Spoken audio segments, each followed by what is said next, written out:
Yeah, hello and welcome to Voice of Creators. Today, our special guest is Ranjana Singhal. She runs multiple restaurants and restaurant formats as such. So let's speak to her and then understand about her journey today. Welcome, Ranjana, to the program. So let's get straight to the point. Now, how did you start your entrepreneurial journey? Where did it all begin? Okay, first of all, hi and good evening from India.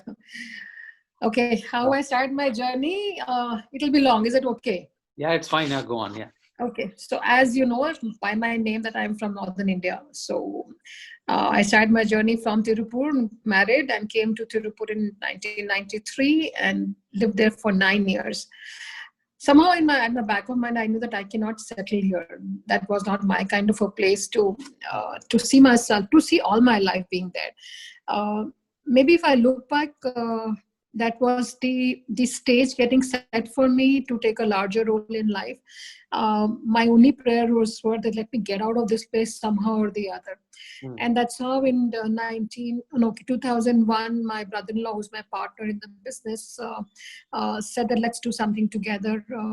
In 2002, we opened That's Why Food. That 2002 was the okay. If you ask me as an entrepreneur has worked before. I worked with my father briefly before marriage, but not that I had any major role to play at that time. I was just learning. Maybe I something was in me that I did not want to work under somebody. I wanted to be my own boss. Maybe it wasn't so obvious, but at a subtle level, it was always there. Then I helped my husband very briefly again into his garment business, though I had no knowledge about it. Either I was very interested, but again, as I said, I wanted to be the boss myself. I can't work under somebody. So when this opportunity of a restaurant opening in Coimbatore, or the choice was also actually mine that whether I want to shift to Bangalore or I'm okay with Coimbatore. I chose as Coimbatore, reason being one was familiarity with the language. By then I somehow managed to pick up a little bit of Tamil and not very out of the comfort zone, but yes, I thought, let me try. At least it's better than Tirupur. And that's how I chose Coimbatore as an option to move out from there. And the journey for me started from there. 2002, May, I moved to Coimbatore, and December we opened the restaurant. That's Okay. how it started. Not Okay. that I wanted to become an entrepreneur. My only thing was get out of Tirupur. It Okay. wasn't that thought, let me become an entrepreneur. And I believed always that the opportunity comes and knocks your door. Mm. Leave it or take it. Its choice is yours, and that becomes your destiny. And that's exactly happened with me. Yeah, I think that's a Yeah, wonderful saying, isn't it? Leave it yeah, or take it, and then that becomes your destiny. yeah. Right. Yeah, so now, it leads to a couple of more interesting thoughts right now. Obviously, you moved from north to the south. One Mhm. could be the culture shock that you may be facing, the way the business gets done and the way the people interact with one another. There could be a bit of differences compared to what you had seen. The second one would be generally in India as well as all over the world. It is a male dominated world. So, tell us a little bit more around those challenges that you had faced when you started the business. Okay. Yeah. Right. So the biggest barrier is was actually a language. Tamil is not an easy language to pick up, which I was finding it very difficult. That was number one. Number two, I would say in for the first time I realized that your own country you were actually a foreigner. I'm from Delhi. Do not know anything about a place called Tirupur. For me, Tirupur means Tripura. That's what I heard in my growing up years. So you land in a place like Tirupur because you're married to, and since you loved your husband so much, you followed him. Little did I realize that if I had known, I'm being very honest and upfront, that if I had to live in a place like that, I would have not come to this place at all. Because I was actually kind of a loss in the beginning for many things, culturally, language, food, everything. I used to die to speak to people, those who could speak to me in Hindi. because I was missing my mother tongue so much. Where am I? But yes, over the period of time, as you grow mature or you go become wiser, all these things doesn't matter to you. You make good friends, and then life moves on. Regarding male domination, I have answered this question many times. I still do not have the 100% answer, but let me try and articulate. When I'm in the business, when I'm involved in the business, I'm not thinking about my gender. I do not think I'm a woman. I only think how I do my business. I don't think how the man would be solving a business. No, I don't think like that. So that gender doesn't come there in between. Where I fall short, and I still fall short sometimes, intrinsically, I'm being very making a very general statement. I feel women, by and large, women are not designed to do certain things like anything to do with engineering or understanding the numbers. I'm sorry, I'm taking a very general view on this. I was finding it very difficult, number calculations, or when it comes to any problem in the electricity board, or I was finding it extremely difficult how to deal with all that. So I had to learn all that. At the same time, bureaucracy. So when I had to go for my licenses or renewals or talk to these bureaucrats, they knew that I'm a North Indian, so they may not. Uh, they were actually very indifferent towards me in the beginning, but slowly they also became, I would say, good acquaintances, and they started supporting me. Uh, but there was a very fine line. A man, what he can do in terms of increasing their business or meeting people, meeting men folks outside the comfort zone is easier as compared to me, because I drew a fine line that I will not entertain people beyond this. I was finding it very uncomfortable. Those are defined rules for me, not that anybody trouble me that way. Okay.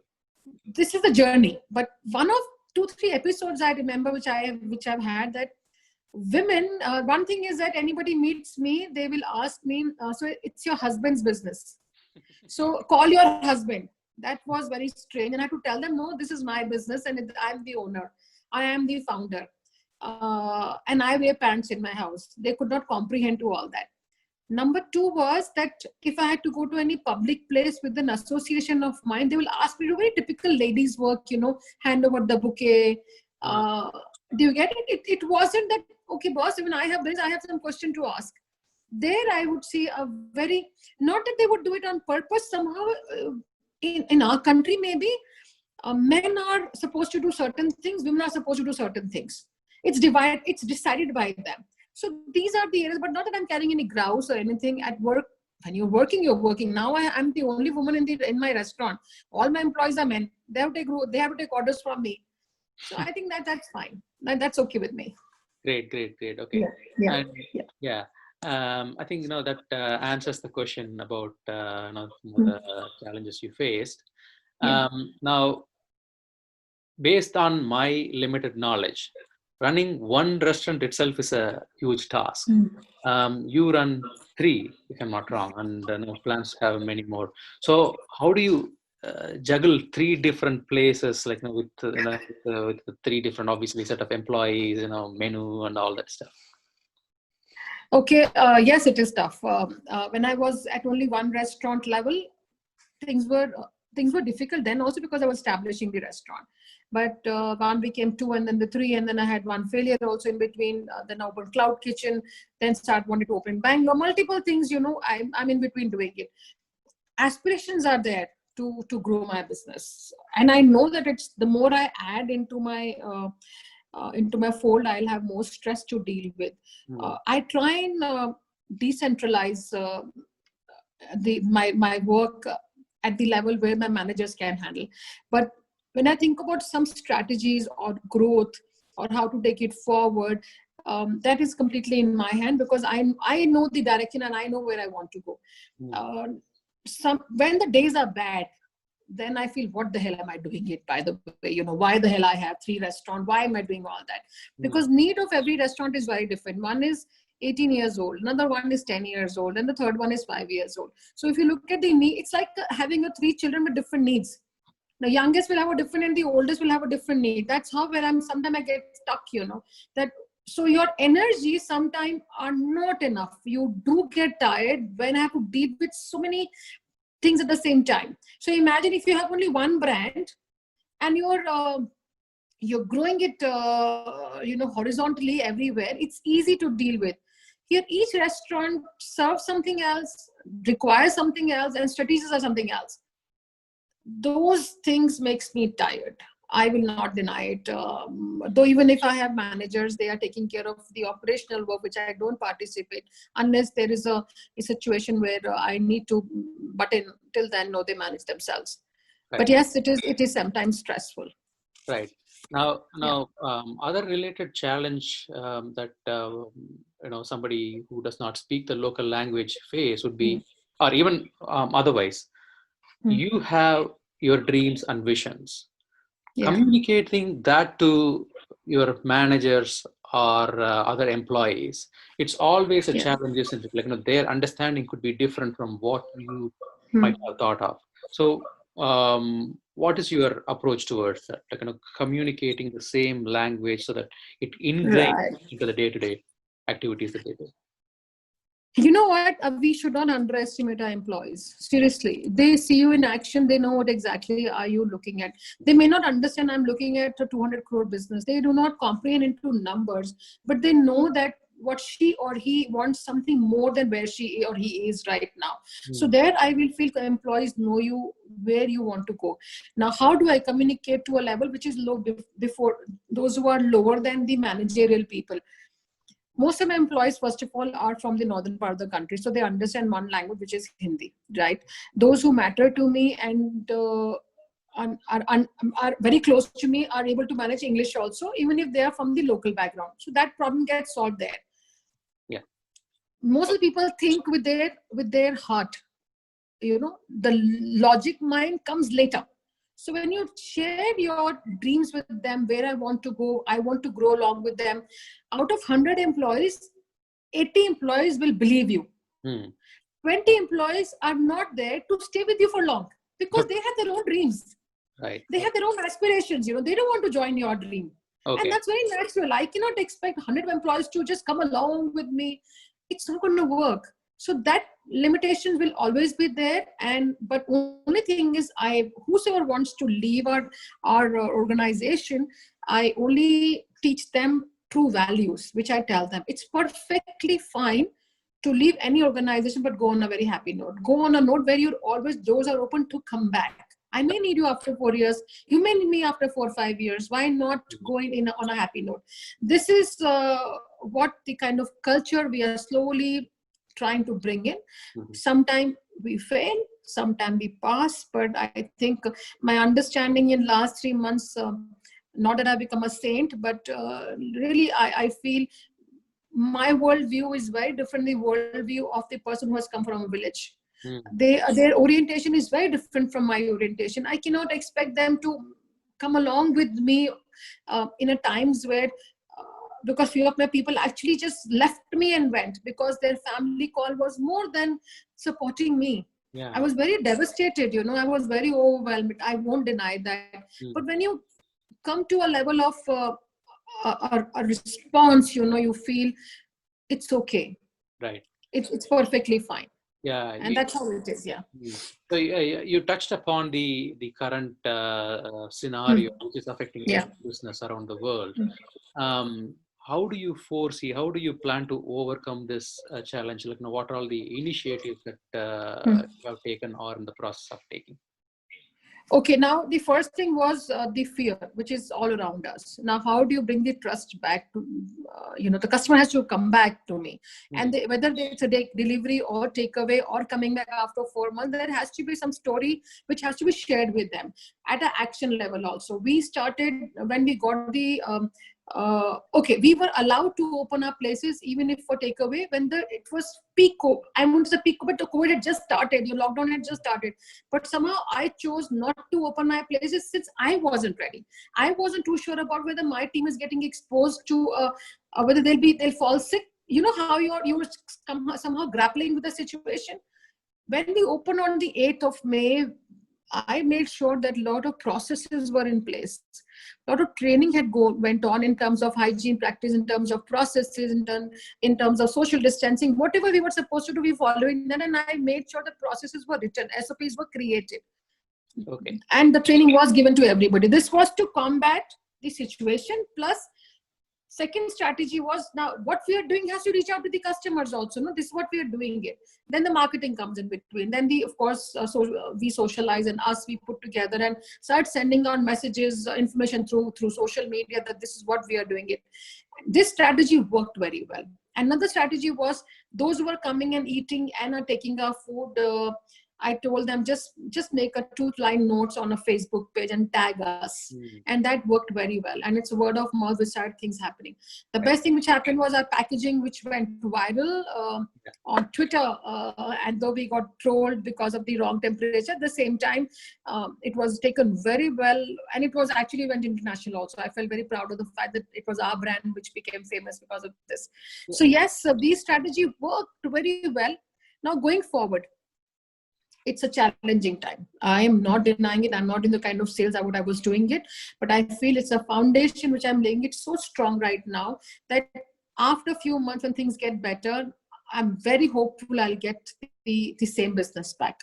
And it's preparing me also now, to be very honest, in so many other ways that business can be looked upon differently. Like we are currently doing one survey also at the same time. What kind of a newer food can we offer to the customer? New packaging can be offered? Can we do it yourself kit?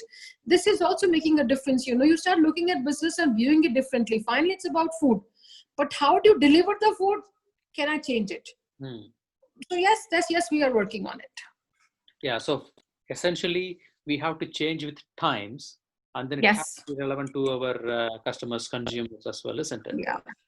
Okay. Innovation is, I think, is a way forward, Ram. I feel, we have to come. You don't have to be an engineer or a scientist to innovate. You can be an ordinary person and think innovative.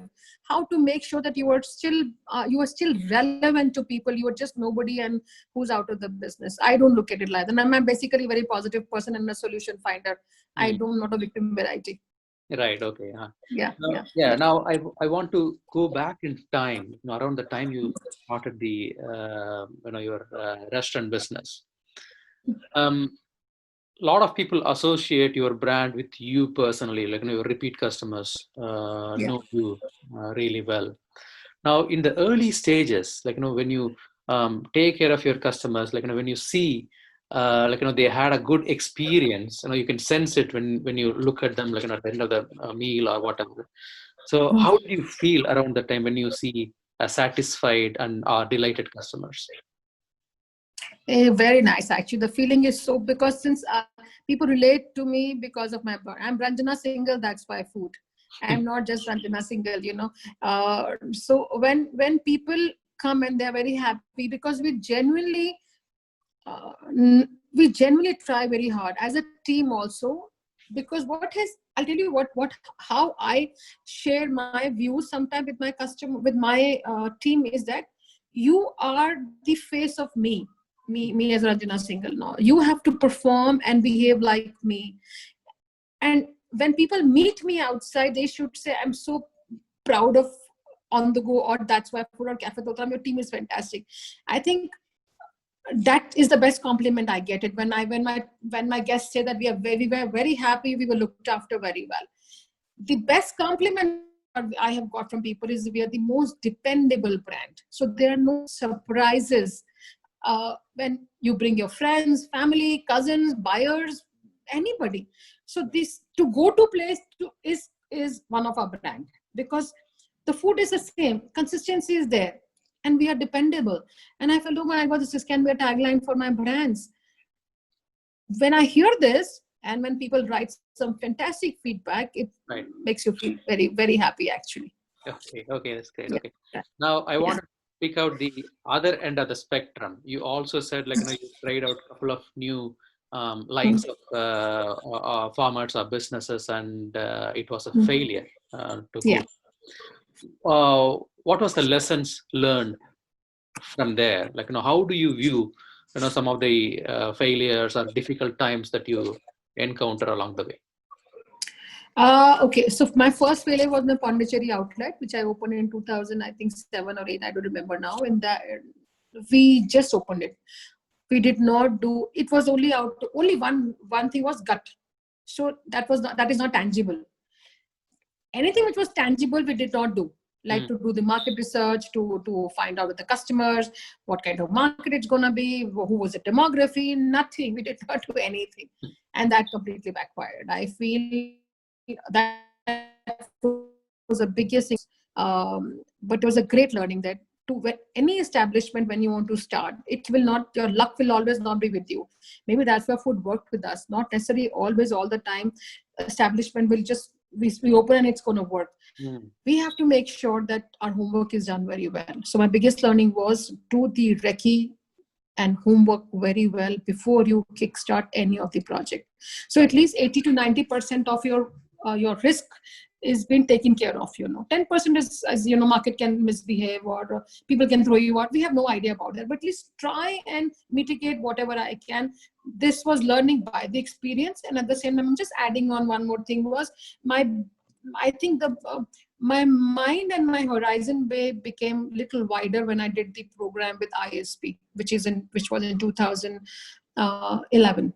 Yeah, that was the milestone, and I feel that I started thinking differently because I started viewing my business differently. I felt I can grow my business, and those are the tools which were given to me. I felt more empowered.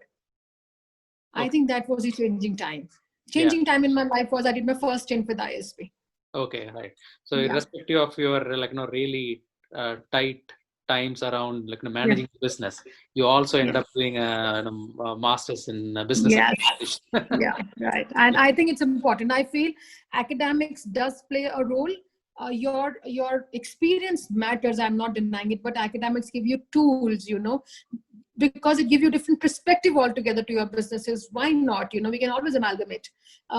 You cannot deny academics, you cannot deny experience. Both can beautifully join together. I feel all the entrepreneurs should take a break in between from their business and take a short-term courses.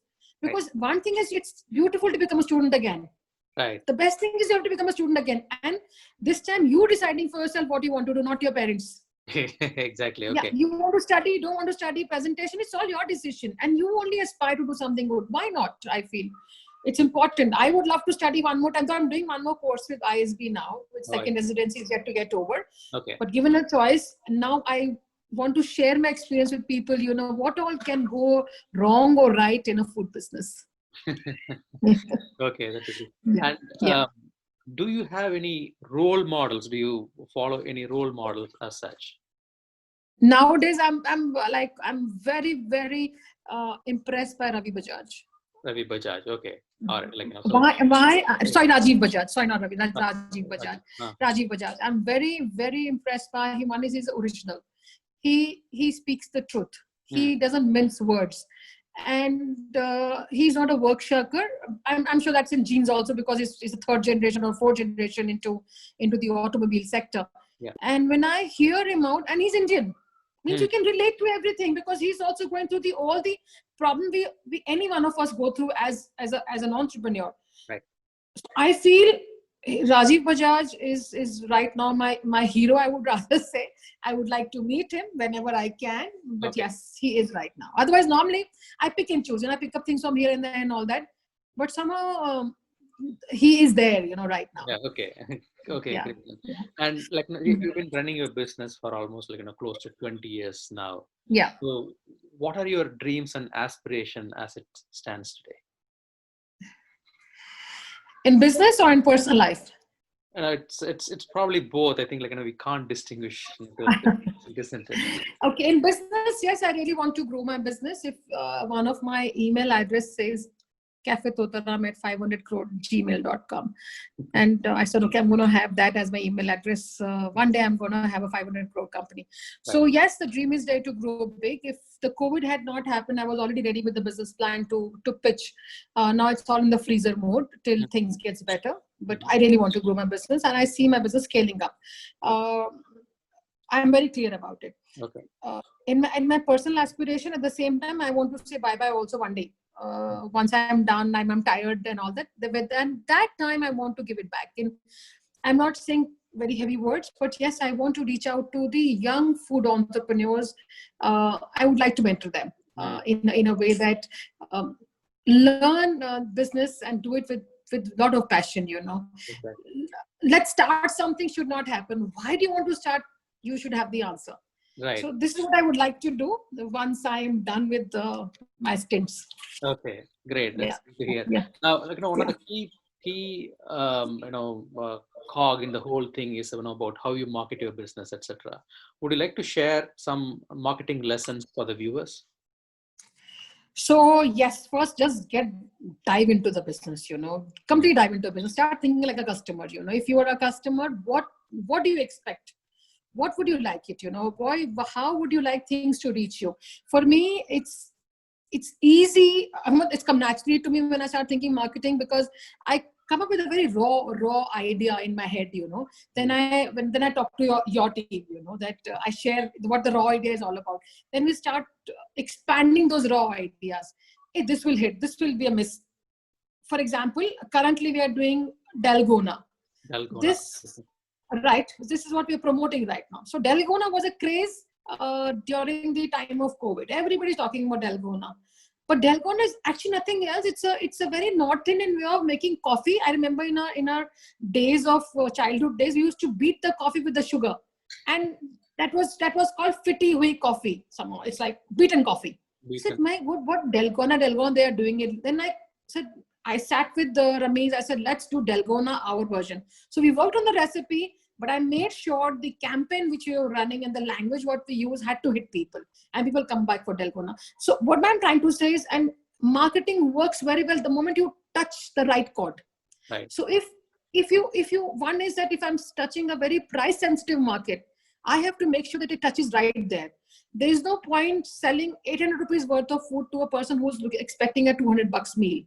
You've lost the battle there. So it's very important to know the demography, your client, your markets, and then narrow it down. I really break it into multi levels, before I reach out.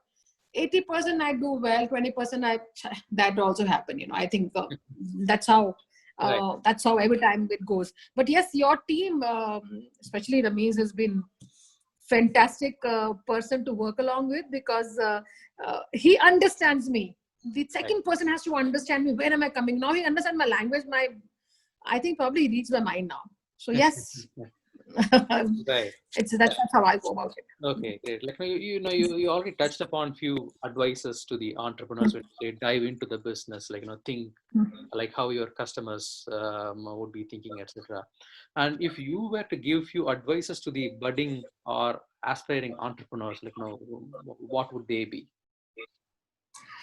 Uh, First of all, just you should know your pockets very well. How deep are they? You should know this is the money which I'm gonna be investing into my business. That money has to be kept aside.